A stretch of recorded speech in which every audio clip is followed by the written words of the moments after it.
Hello, hello, hello. All right, people, I'm going to have to admit, yeah, I'm a little bit out of my comfort zone here.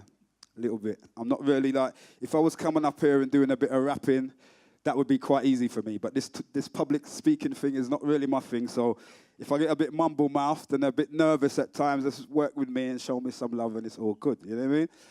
So, excuse me. Firstly, I should do an introduction. My name is Rodney P. I'm a UK hip-hop artist. I do a bit of acting. I'm a radio broadcaster. I do a bit of DJing. I do a bit of writing. And I do a lot of youth work. I work with a lot of people around the country and around the world, kind of using hip-hop as ways to set up workshops and kind of, you know, get young people energized and creative. All right there, Alison. Good? And, you know, the group I was a part of when I originally came out was the London Posse, and it's a group that's really credited as being one of the first groups to do this hip-hop thing in an authentic UK accent in our own voices, basically, as opposed to the fake American ones that everyone was using back then. And, I'm a bit nervous now. But when Ruth, my friend Ruth, asked me to do this talk, I was more than happy to do it. Not more than happy, but I was willing to do it because I love hip-hop. I love hip-hop. I love hip-hop culture. I like rap music. Rap music is cool. We can dance to it, shake our ass to it and all of that. But I love hip-hop as a culture, you know? It was this thing that came around when I was 12, 13 years old that really changed the course of my life. You know what I mean? It really did. So that's why I'm here. And I'm here to talk about hip-hop as a unifying thing. But firstly, I want to talk about the fact that I often feel like disappointed in the way that hip-hop is represented, you know, represented to the masses. I don't feel like it's taken particularly seriously. I don't feel like the art establishment really sees artists like me as real artists. You know, hip-hop's a bit shouty. It's a bit uncouth and a bit unsophisticated, a bit unimportant. But actually, I personally feel they couldn't be more wrong. They couldn't be more wrong about that. And forgive me, I'll keep going back to my notes because I gave myself a few bullet points. I didn't really write out a speech. I just wanted to speak from the heart and just let you feel how I feel. You know what I mean? So, yeah, they couldn't be more wrong, in my opinion. You know? They feel like hip-hop is just about, you know, big mouth guys talk about guns, girls, and their Gucci. And that is so not the case. Those things do exist in hip-hop, but we represent and offer so much more than that. You know, hip-hop is art, and it's witty, it's clever, and it's poetry, you know? And in life, art is driven by our need to tell the right now and the future who we are, what we look like, what we felt like, how we exist. That's why art is here. From ballet to theatre to film to dance, that's what we're doing. We're telling these stories about who we are. And I feel as like, if you don't take our art seriously, maybe it's because you don't take us seriously as people. And that's a problem. That's a real problem because this thing we do it with love. Absolutely. And if we're talking about telling our stories, there's no other musical culture that I know that is more equipped to do that than hip-hop. Repertoire and storytelling is in the DNA, you know? This is party music. It's fantastic for shaking your ass to. That's what some people would tell you. Hip-hop's all about escapism. And it is. We do shake our ass to this shit. It's fantastic for partying too. Forgive my language, by the way. But I'm just talking my thing. You feel me? But it's also, hip-hop is built for transveying messages of social change and of struggle and of rebellion and of peace, unity, love, and having fun. That's what it's here for, you know? So yeah. Yeah. I have to stress how much I love it, no doubt. And over the years, people have tried to gag our messages, and have often been successful because I feel like in commercial hip-hop, you hear a very limited story of what hip-hop's about. In rap music, you get a very limited version of what hip-hop music is about. You know? They don't give you the full 360. So in a lot of ways, I feel like hip-hop has already been censored.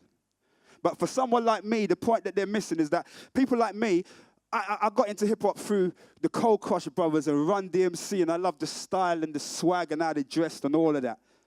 But the thing that really hooked me into hip-hop, that made me say, this is my life, it's not just the way I make my living, it's actually who I am, was hip-hop's ability to educate and teach me something. When that happened, it became my life. When it was groups like Public Enemy and KRS-One, those things really affected me. They gave me the ability to hear about stories and ideas and themes and cultures that I was not hearing about in school. And I was one of those kids that paid attention in school. I was a good student. I'm not here to tell you if it wasn't for rap, I'd be dead or in jail. I wouldn't be dead or in jail. Well, maybe not.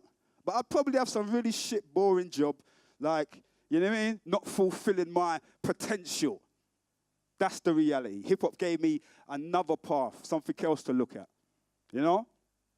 And in these days and times when they say, you know, hip-hop on a commercial level is also negative, they're talking about rap music. I'm here to talk to you about hip-hop culture. And I have no more notes left, so that's done. Now we're just talking as people, innit? You know, through my time in this hip-hop thing, I've been able to travel the world. I've been around the world a few times, actually. And that's one of the perks of my job, you know? And on my journey, I'm able to meet young people in various kind of settings who have taken this hip-hop culture and used it to empower themselves. And I don't mean they all want to be the best rapper. They're all thinking about being number one on the charts and driving Bentleys. That's not what I mean. I mean that they take this culture of hip-hop and use it to uplift themselves, the messages and the ideas and the ways of thinking. We go out around the world and do workshops where we bring young people together creatively to express themselves lyrically, vocally, orally, as DJs or as artists, or as poets, as graffiti writers, as dancers. You know, we use these things to bring people together, not to divide and separate, although often us hip-hoppers are scapegoated as violent, and hip-hop culture is synonymous with thug culture. But that's not the hip-hop I know. Peace, unity, love, and having fun. That's the hip-hop I know. Yeah? So, I don't know how long I've been here, you know. And I didn't time it out. I know it's supposed to be like 12 minutes. I guess that's about 3 minutes or something. Forgive me. But I really hope you can feel my passion. And I do make a living from hip-hop. And I live all right. My kids are well fed. But that's not the important thing to me about this culture. I didn't get into hip-hop to pay my mortgage. I got into hip-hop because I loved the culture, and it had so much to give me and teach me and help me stand up and be the man I was supposed to be. And I want to make sure that future generations have the same opportunity that I have, and not just plagued by rap music and the negative connotations that bring. Because I know that hip-hop music is the story of the world and of all of us. And there's something to offer all of us as people. So, yeah, that's my 10 cents. That's what I got to say. Yeah, my name is Rodney P, and I'm a UK hip-hop soldier, and I love it. Right, Rodney, can you just stay here? Just a couple of questions. Hold on, Bob. Because I feel like I've shortchanged Ruth a little bit because this ain't 12 minutes. So let me do a little a cappella before I leave. You know what I mean? Let me do a little thing. Yeah. If I fuck it up, don't hold it against me. But listen, I got some questions. Who's the nicest? Rappers with their chains and ices who talk about nothing but appeal to your vices? Or is it MCs who swear that knowledge is priceless, always trying to tell the youngers what the meaning of life is? Is it the lifers who's looking redemption? Or the mother with the 2 jobs looking a pension? Who's never really had much or nothing to mention, but her kids are educated and the street didn't tempt them? Because you know the streets are horrid. But is your road smart second best to book knowledge? Or is that their diploma worth its weight in gold? If you can rearrange your hustle that you learned on the road and make it something concrete that is solid to hold, you know they're building more jails for the man them to go. And if you go, that's a fail. Let the good times roll. Go harder, stay a blood clot yard. Come let me know.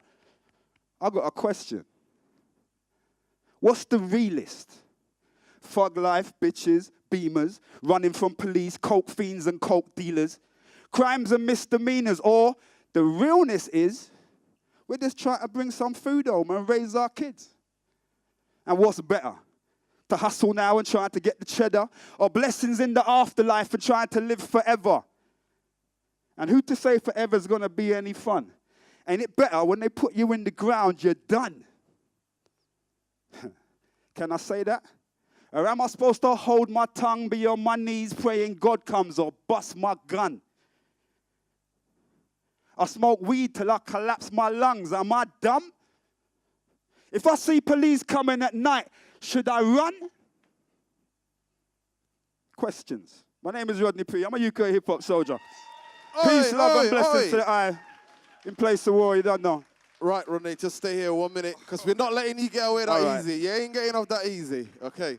So, I just want to ask you, just a little bit, right? What is your work in Place of War, and where have you been within Place of War, and how long has the collaboration been? You know what, sorry, I think that's actually my phone ringing over there, so forgive me for that. But I've been working with In Place of War a few years now. We've done a few events around England, and we went out to Zimbabwe for the Makakoba project, which is definitely something like I was talking about. We get the opportunity to travel the world, and we see hip-hop in effect. We see the effect it has on people across the world and the ability it has to help people raise up. And it's not just about, like I said, being the best rapper. It's a way to plug into your creativity and tell your stories and let the world know who you are and that you're here. That's what hip-hop does for people. It's not just about, I want to be Tupac. Nah, it's a lot more than that. It's like I say, it's not just the way I earn a living. It's who I am. And once you have that sense of self, that hip-hop can provide if used correctly, then you're more powerful. So that's what we try to do. We bring hip-hop to the people and try to encourage them to tap into themselves. Okay, just last question, final question. Sorry, no, I'm chatty. When go. I start chatty, I'm quite passionate, so forgive me if I go on a bit. But listen, when ain't I get nobody on a roll, complaining about the passion. Ain't nobody complaining about the passion. And actually, I'm just going to tap into that passion and just going to, for you just to talk to us a little bit about what's going on in the UK now, what's going on across the pond. We're in this kind of very changing times at the moment. We're in a very volatile time, These are strange times. It's almost like the world is repeating itself. And we have to be careful not to get sucked into all of that shit. We have to be careful. It is a volatile time. We do need to be on our toes and be aware of what's happening around us. But we need to never forget that life is good. And people are generally good people. And actually, most people on the planet just want better for themselves and their families. That's the reality for most people. And we need to find a way to get there. And all this divisive Brexit stuff, this whole heap of dead young black men, old black men, rich, poor, all kind of black men being shot by the police. And then police being shot by angry people. All of this kind of aggression and violence, it doesn't do anything to feed our souls.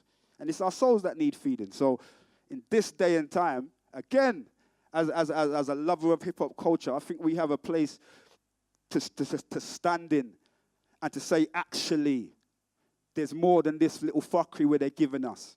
Sorry again if you have, sorry. But, it's important that we stay aware of who we are and who we want to be and what we want our communities to look like and not let it be shaped by this fear and ignorance that is pushing in from the outside. We need to get staunch and stand up and say, that can't work for us. That's what we need to do. Truth teller. Please, ladies and gentlemen, just give it up one more time for Rodney P. Thank you for the invite. Yeah, I enjoyed myself. Thank you. Big up my sisters, no doubt.